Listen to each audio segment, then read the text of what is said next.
Michael Brenner, thank you so much for being on. Look, this is the first Zoom podcast that I'm participating in. I know you're old hat at it, but before we get into brands and the subject of content marketing, brand self-publishing, I wanted to start by just asking how you doing? How's life in Westchester right now, given this whole COVID thing?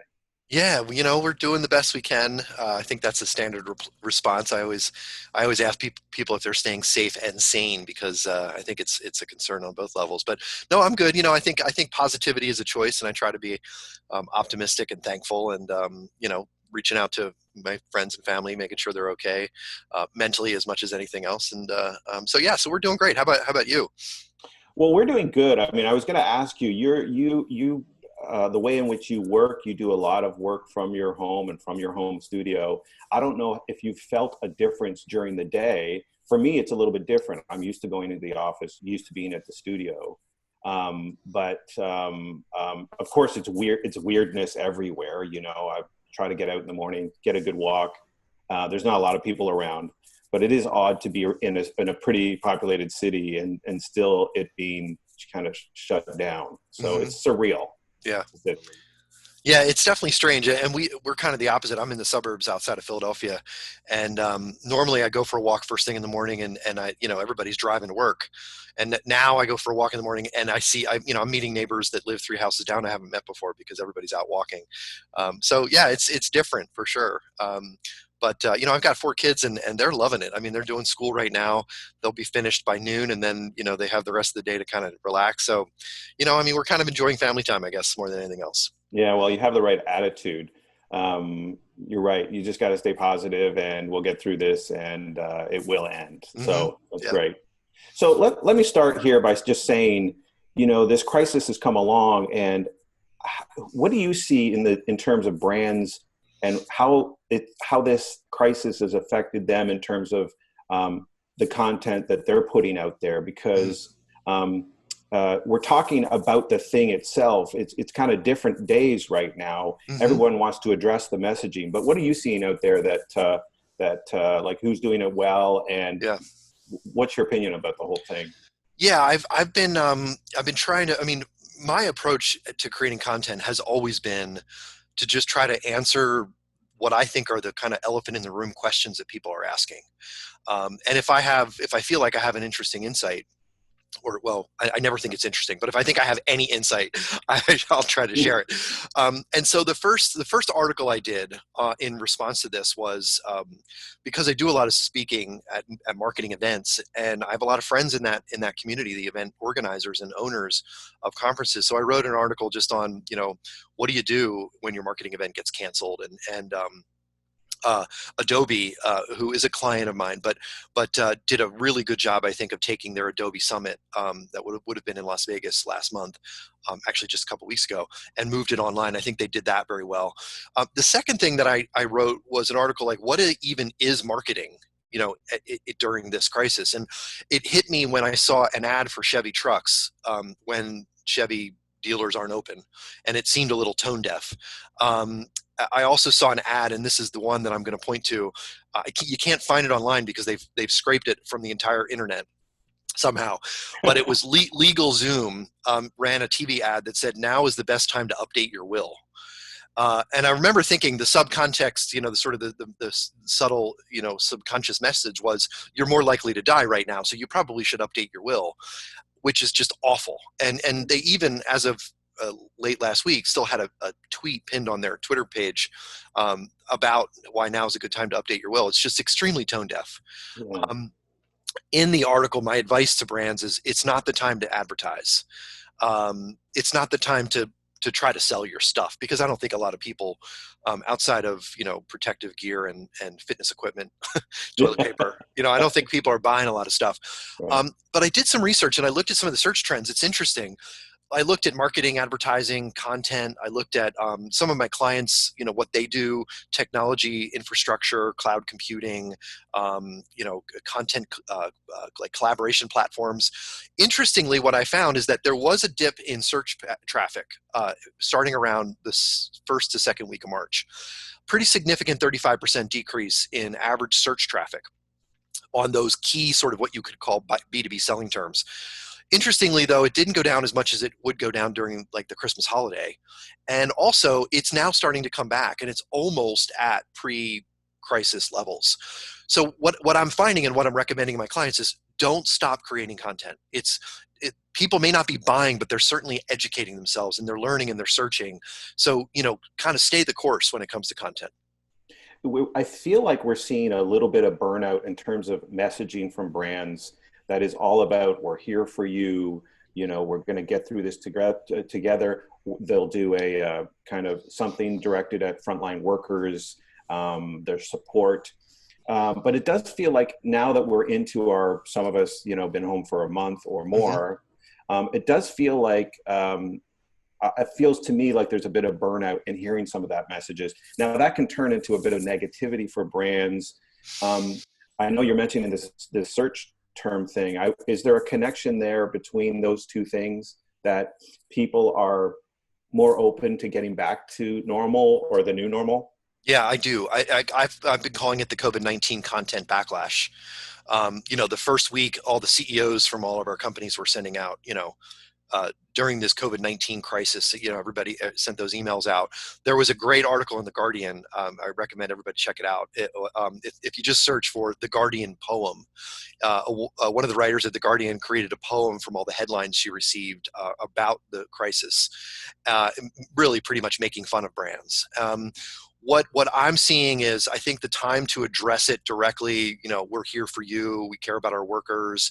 I think that time has passed. We all, we've all decided whether the brands we work with or use are empathetic or not. I do think that there's still an opportunity.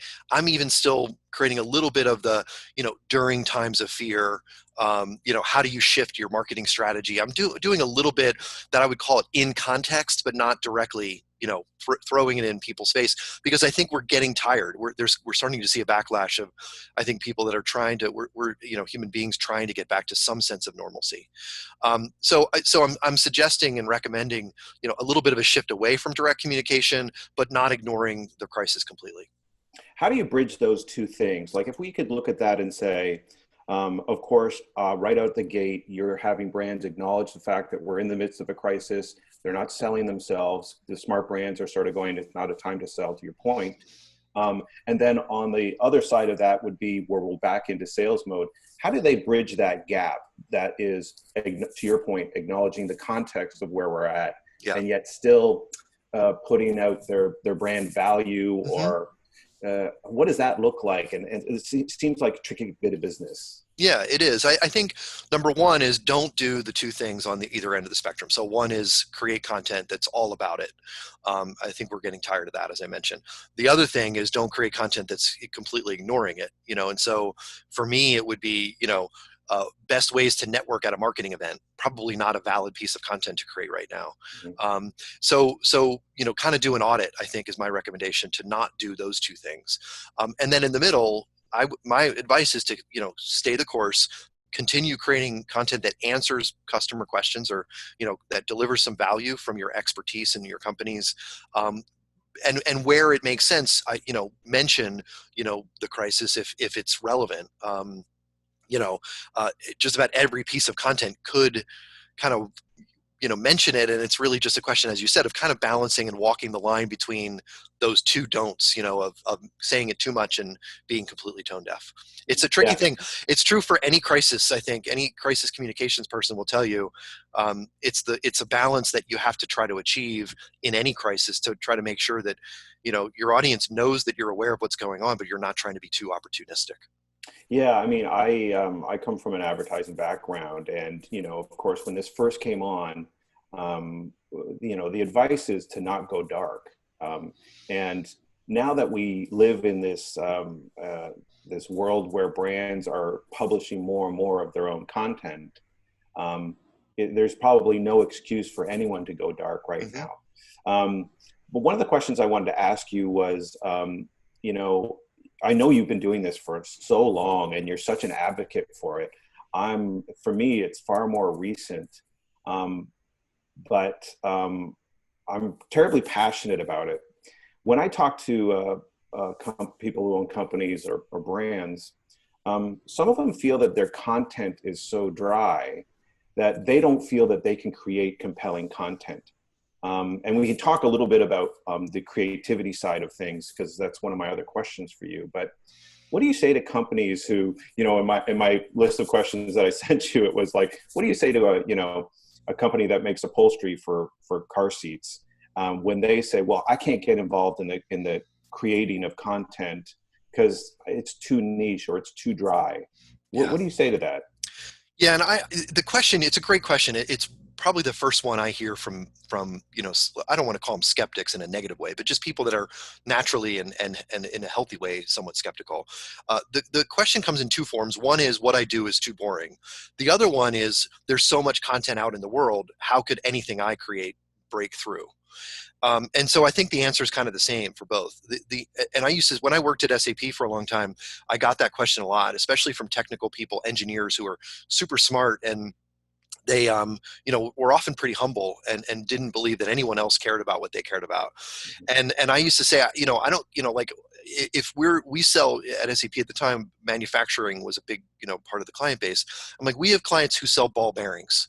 And if you go talk to the owner of a ball bearings company or an upholstery manufacturer, what they do is actually pretty interesting. There's how it's made shows with on one of the cable channels that are extremely satisfying to watch, how they make, steel cable. It's the most boring thing in the world, but it's pretty interesting. And so that's my answer is, no matter what it is that you do, there's someone out there who shares your passion. The other way I used to explain it is, I used to tell people at SAP, I don't care if you love cats. Write about cats, because there's a potential employee, a potential customer, a potential investor of SAP who also loves cats. Lots of people love cats. Write up. No one ever did it, by the way. I wish they had. I wish someone had said, why cat lovers should work at SAP or something like that. But that's the point. Is as human beings, there's always someone out there that shares one of our interests, and so share it out with the world is kind of my first plea.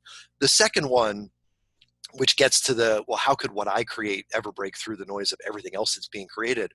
And it's kind of like, I say, it's like you're in a round table with, 8 other smart people, and they're all having a conversation. And the choice is not to stay silent and not to respond, or to enjoy and entertain conversation with the other smart people around that table. You want to be involved in the conversation, not just for your own, self-fulfillment, but also because as human beings, we all have something to add. And so whether it breaks through the noise or not, the point is, we should all be a part of this conversation. There's someone out there that you can help. I always refer back to Seth Godin, who he actually writes a blog post every day. And sometimes it's one word or one sentence, and sometimes it's 3 pages. But when he was asked a couple of years ago, and it was one of my early inspirations, how he writes every single day, he said, I just imagine there's one person in the world who needs to hear what I have to say, and I write for that person. And so, that's my advice to those folks who think that what they do is boring, or they're, just not interesting enough to create and share. I think with a lot of brands who say are new to this and want to get involved in it, they're human beings just like you and I. They don't want to make any mistakes. And I think they're also coming from a place where, if we take the 30-second commercial, for instance, there's a lot at stake here. Lots of money, lots of sweating the details and the messaging. Maybe with self-publishing and content, because you get way more kicks at the can, is it okay for them to start and not have it perfect? Yeah, it's probably the biggest obstacle that I face with clients. It's usually not the champion, as I call them. It's the stakeholder that they're championing content for, who has that opinion. And what I try to say is, first of all, the first blog post I wrote to myself, because I knew no one was reading it. Right. And it was far from perfect. And so, I always tell people, the first thing anyone writes is probably sucks. And the 100th thing that anybody writes is probably pretty good. And so we all need to take that journey at some point. We all should take that journey if we want to. The other thing is the data. The data is pretty interesting. Only 85% of people make it past the headline of an article. only another, so it's, you get 15% that sort of click on something and read the headline, and then continue, and then you start to lose 5% after the first word, first sentence, and first paragraph. So by the time you get to the second paragraph, you've only got 1 or 2% left, and those people then usually read the whole thing. So stressing and over engineering any piece of content is kind of a fool's errand, because there's really very few people that are going to actually make it through and care about it as much as you do. And so, there's the price of perfect is too high, is really kind of the main point. It's a great segue into the big ugly question of return on investment. Anybody, any brands looking to create content, I think the first thing that they understand is it's not something that you can just kind of dabble in once in a while and go dark for long periods of time. Once you're on that content bus, you should stay on it and remain consistent. Of course, there are costs involved to that. And so what do you say to the bean counters? Because you've mentioned this before in the past too.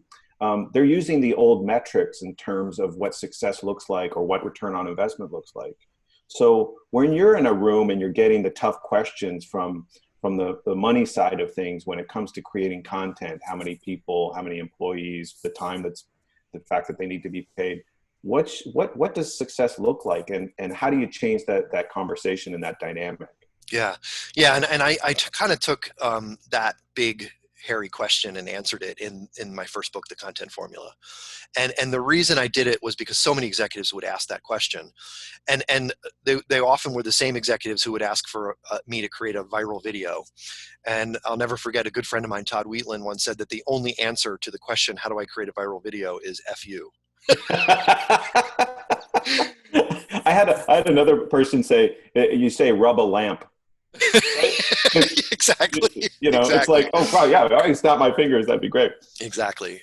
And so the mathematical answer is that no one piece of content has ever generated ROI. It's the bulk, it's the collection of our sharing that earns trust, and that trust then leads to sales and some form of engagement with people that didn't know us before they engaged with our content. I spent a lot of time talking about the power of consistency, kind of like investing in your retirement fund, which maybe I shouldn't even bring up at this point with the stock market, but it's the time value of money. It's the consistency of investing that generates the compounding rate of return. So I always tell, like, it's a conversation I like to have with CFOs, and I tell them that your website is a digital asset that has value. And that value is either dying or it's thriving. And the difference between dying and thriving websites as digital assets that have real value, because you can convert and measure on your website, is how much helpful content you're creating that reaches new people, engages them on a regular basis, people you hadn't reached before, and converts them to a sale or some sort of form of retention, or moves them down the funnel, if you will. However marketers want to measure their success, there's a way to do that when they're creating consistent, helpful content on their website. So that's my point, is if we think of, most people, they still think of websites as a brochure that moved from the print world to the online world 25 years ago, that just talks about who we are, what we sell, pretty executive photos, for investors. It's so much more than that. It's now a way to engage with an audience that you hadn't engaged with before, and it's a very simple way to measure it. Just you see your organic search traffic is either up or down. It's up because you're creating content. It's down because you're not. I think there's this general feeling or belief that you have to create information that people want and get value from, and that there's a time and a place to then move them down the funnel, as you say, to maybe push towards a sale of some sort. How do brands navigate that? I think everyone understands that it's not something that you should just put out a piece of content and then sell at the end of it and try to move them towards that. Are there metrics in that regard in terms of how they make that transition, or when? Yeah. So I like to look at the top of the funnel, would be, are you attracting search visitors? When people go to Google and they type a question, if they find you and your company website because you're answering that question, that has value. You can measure that value.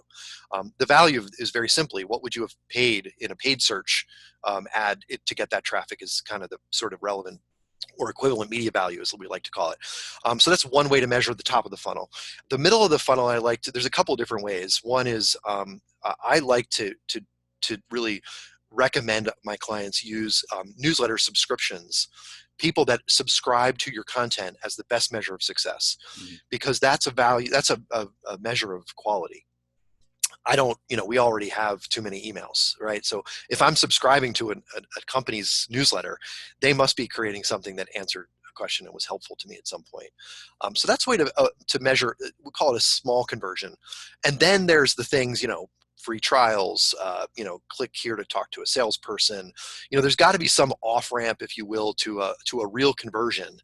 And usually, my advice to marketers is just, if there's anything in your CRM system or your sales team that they can point to that says there was it was a source of a lead or source of a sale, go find that thing and promote the heck out of it in your helpful content. And that's sort of I call it the poor man's or poor woman's conversion rate optimization approach. Essentially, is find anything that converts, stick it inside the stuff that you're using at the top of the funnel, and just see how the two interact. A lot of our followers and viewers are in the creative field, and I know, as someone, I was a copywriter for many years at agencies. A lot of creative people want to move into new formats. The 30-second write is one of the toughest, and to get away from that is probably a relief for a lot of creative people. Where does creativity lie in terms of creating content? I think the technology has come such that that people can make anything look really great right now. But what are your opinions on how much creativity is required to put out content that is a little bit more attractive than just a web page and some copy? Yeah, it's so important, and it's getting more important. And one of the things I use in my workshops with clients where we're developing strategy is I talk about how the way to rank in Google, it used to be this dark secret. It's now pretty clear what you need to do. I call it the 3 V's: value, volume, and variety. Now, volume and value is what we do. We help brands create content on a plan that ranks for keywords, that answers customer questions. Easy. We can guarantee increases in organic search traffic for our clients. What Google is increasingly putting a weight on is the variety piece. That's visual, creative approaches to content. It's not just graphic design, but it's also structure. So there's creativity about the content that Google is now looking at, essentially the engagement, and they're seeing that we're a very visual species and a very visual society, and becoming more so. And so Google is starting to put higher weights on the brands that can create visually appealing, well designed, well created looking pieces of content. And so that is something that A, is hard to do. B, it can be expensive. C, it's hard to find the talent. And so if your audience has those skills, then you're in high demand. Right. and brands and marketers maybe don't know they need you yet, but they are going to increasingly need more and more. Yeah, I mean, I think we have to account for the amount of volume that's being put out, and the things that rise to the top are seemingly things that will get more eyeballs, regardless of how niche it is. So I agree with you there. I think, why do you think that it's been taking so long for brands to kind of get on this bus? There is a lot of brands and companies that do this, maybe not too many that do it very well. But what's this reluctance? I look at mass media, which you would think would be almost dead by now, and the emergence of content marketing and companies creating their own content. And I would think that everybody would be on that bus for sure. What's with the holdouts? Mm-hmm.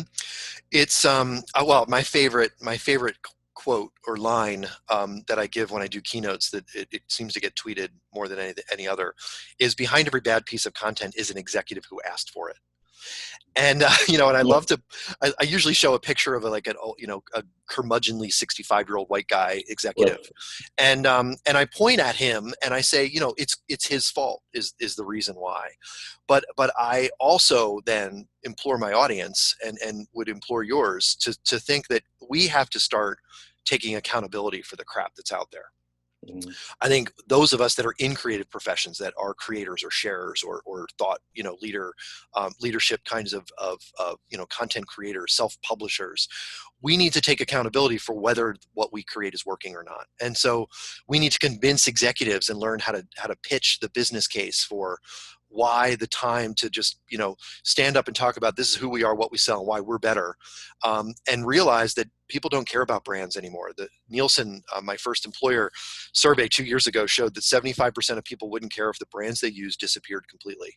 Mhm. And they also said that most people can only hold, when asked, 3 or 4 brands in their heads when asked what brands do you love.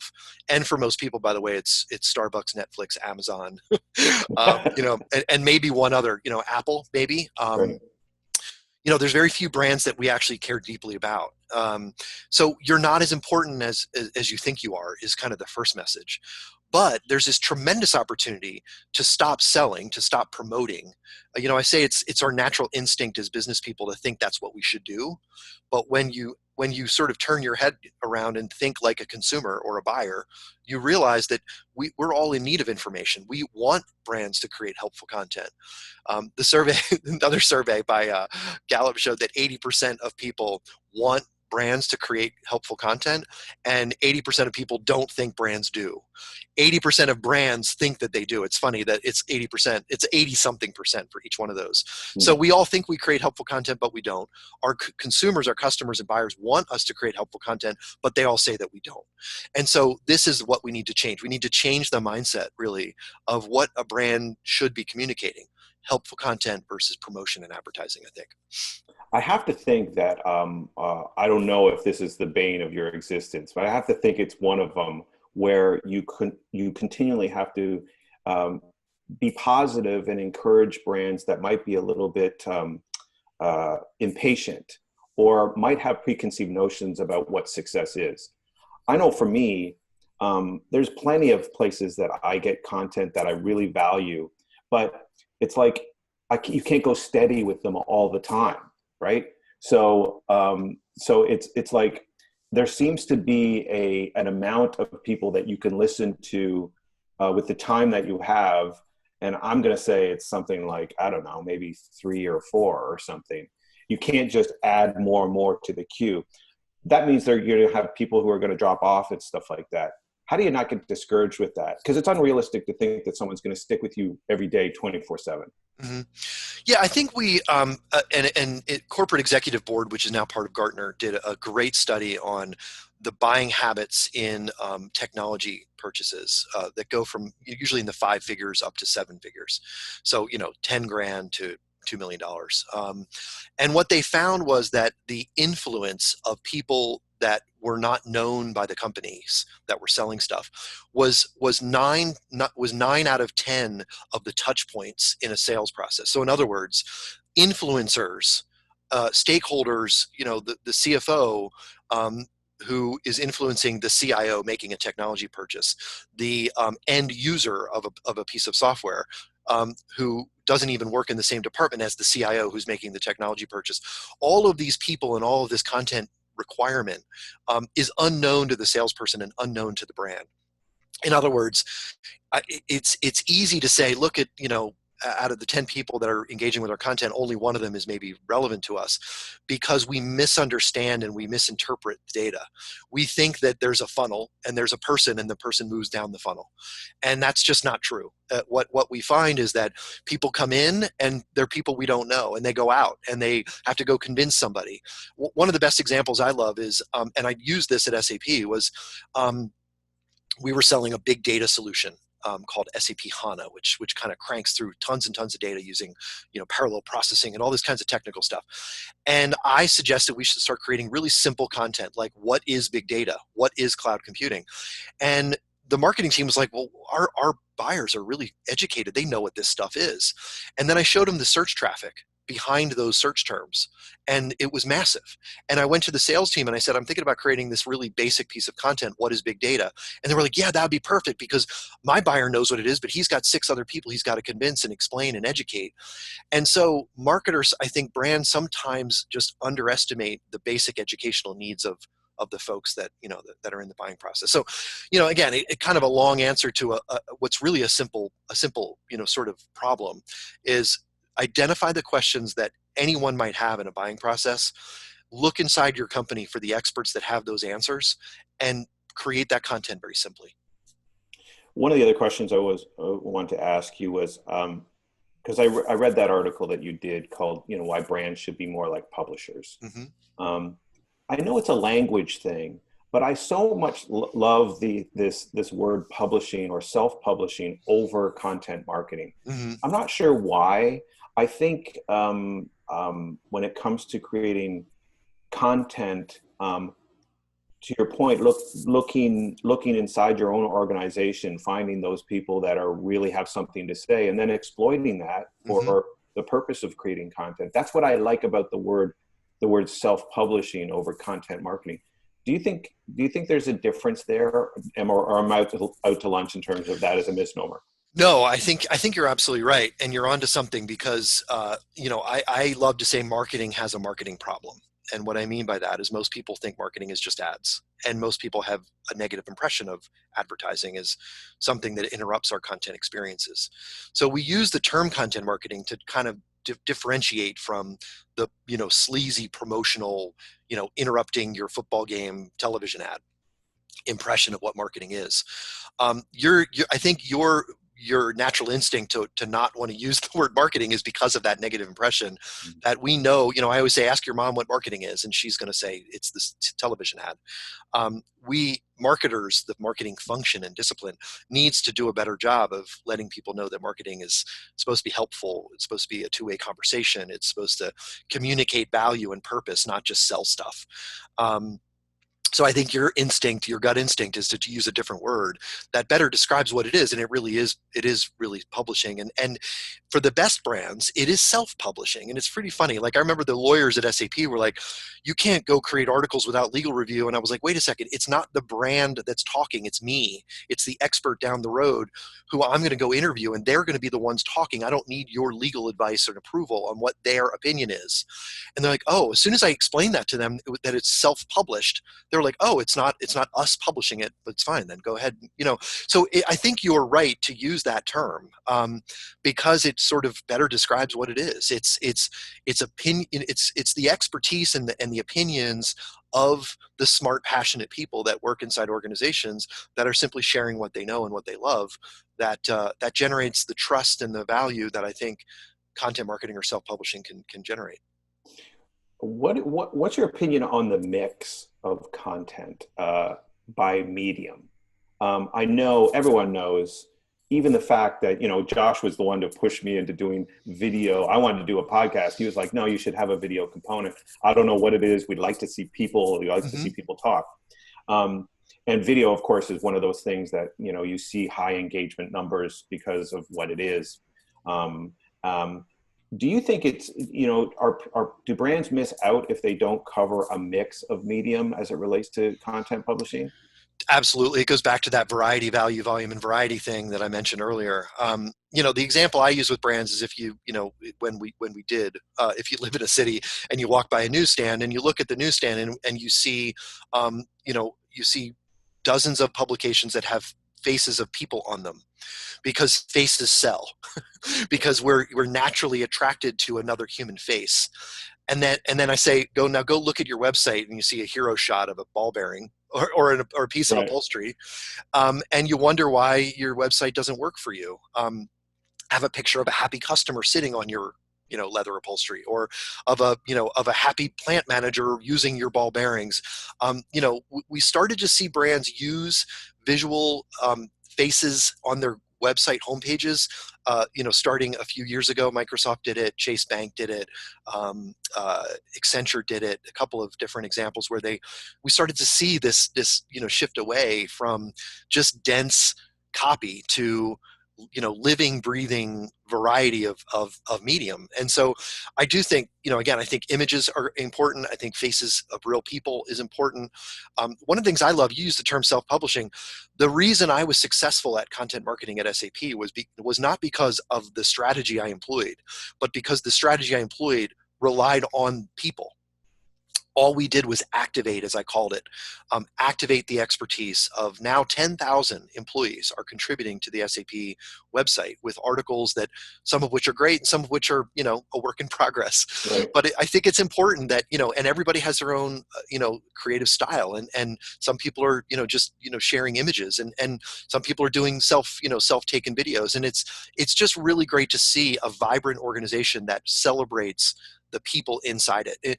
With just a quick kind of call back to this crisis that we're in, what Ad Age did a study, and what they found was that the only brands that were winning in the early days of the crisis were the ones that sent out messages that said, you know what, we're not here to sell. We just want you to know that we're right now mostly concerned about our employees and their safety. Those are the brands that won. And those are the brands that are always going to win. The ones that have empathy for customers and employees and showcase their humanity in every, ugly pimple and wrinkle that brings with it are the brands that are going to win. Yeah, it seems very apparent there that I love your term tone deaf. It's a really nice way of saying totally out to lunch if you're not acknowledging what is going on in the world right now. I think we're coming too close to the end of our time here, so I want to ask you two more questions. Sure. We always ask all of our guests what advice you'd give to someone who wants to do what you're doing, and then maybe the final question might be something like, where do you see content marketing going right now and brands self-publishing? Are we closer to seeing a tipping point where everybody's on board? So I'll leave you with those two thoughts and let you go from there. Yeah, I think the answer is actually the same for both, and so I'll address them separately. The way to get started. I mean, I got started, like I said, I was put in a position that ended up being called the head of digital marketing at SAP only because they needed somebody to figure out digital media, and not because they I actually got hired for a different reason, and then they said, wait a second. What I was hired to do is essentially all digital marketing. And so they said, you're the new head of digital marketing. And because of that, I started blogging because I didn't want to tell people to create content in the company when I wasn't doing it myself. And so my advice to people that want to, kind of see their personal brand really grow, and this is the advice I give to my clients as well, is everybody that wants to should be creating content. There's sort of this creator's curve that we've heard about, that 2% of the world wants to create, 18% of the world wants to share, and the other 80% of us are just consuming. We're just, we just eat other people's content. Be in the 2% at minimum, be in the 18%, hopefully, and then, don't be in the 80%. That's the advice, is just get started. If you're not comfortable creating, then just start sharing the work of other people that you admire and appreciate. Learn why they're successful. Then maybe start to test and experiment into creation. You all have something passionate. You all have something unique to share, and so that would be my advice is to get started. The second question, it's the same. It's just get started. And I think I do think, and there's been some content created out there right now about a tipping point on a couple of different levels. One is digital transformation. Like the companies that didn't invest in technology that supports remote work, for example, they need to catch up. And so digital transformation, which I have a client who says that's a made up term, but it really isn't. It means a company that's geared for the way work happens today, geared for the way we sell and support customers today. And that's digitally, with mobile phones and chat and with a remote workforce, with video conferencing, all those kinds of things. We're seeing the same, I think, tipping point happen in marketing. And that is the marketing has a marketing problem dilemma, I think, is going to be taken on by companies, by marketers and agencies, that, where we're living in a down economy at this point, and now's the best time to update your will messaging is not going to work. Helpful content, what else is there to do from a brand communications perspective? So I think we are seeing a tipping point, both from a technical perspective, from a brand communications perspective. I'm hopeful that that's going to mean more business for me, and for those of us that do what we do. I also want to kind of reach out to those folks that are in, kind of advertising and ad agencies to say, we need what you know as well in this transformation. And so I think the whole industry is going to take this turn. I think the term content marketing is going to go away as it consumes what marketing should be and could be. And then it's just going to be, marketing is going to be seen, I hope is that helpful medium.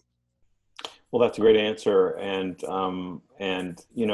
I could probably spend more time peppering you with more questions. I feel like you've got like a 12th degree black belt in this, and I'm just slowly, always late to the party, in understanding it. But I'm absolutely fascinated by it. And I'm really excited by what brands and companies could bring to the table in terms of creating content that really engages people, and to your point, being the information that their customers want to see. I think it's very, very, very cool. Thanks.